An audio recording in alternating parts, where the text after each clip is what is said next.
Panginoon naming Diyos, lubos ang aming pasasalamat sa iyong dakilang pagmamahal sa amin. Bagamat kami po ay hindi karapat-dapat sa iyo, minarapat mo pa rin kami maging mga anak mo sa pamagitan ng pagkamatay ng Jesus sa cross ng Kalbaryo para sa ikapagpapatawad ng aming mga kasalanan.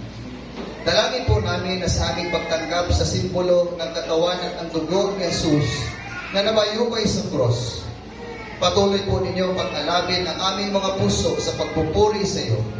Pagpalain mo po ang mga simbolo ito upang ito maging pagpapala rin sa amin. Sa ngalan ni Jesus, aming Panginoon.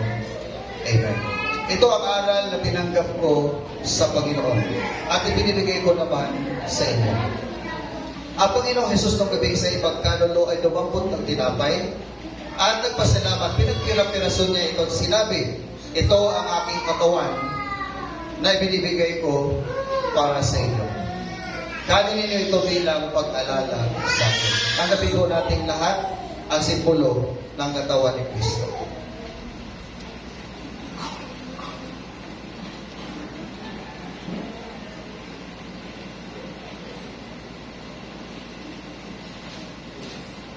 Ngayon din naman, matapos maghapunan, ay hinawakan niya ang saro at sinabi, ang saro ito ang bagong tipan na pinagtibay ng aking dugo. Tuwing iinumin ninyo ito, gawin ninyo ito bilang pag-alala sa akin.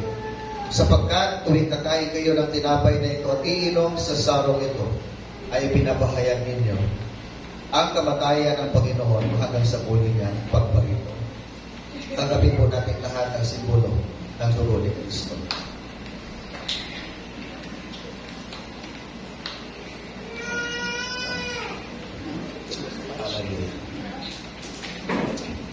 Naway lubusan kayo, kapanalin ng Diyos na siya'y nagbibigay ng kapayapaan.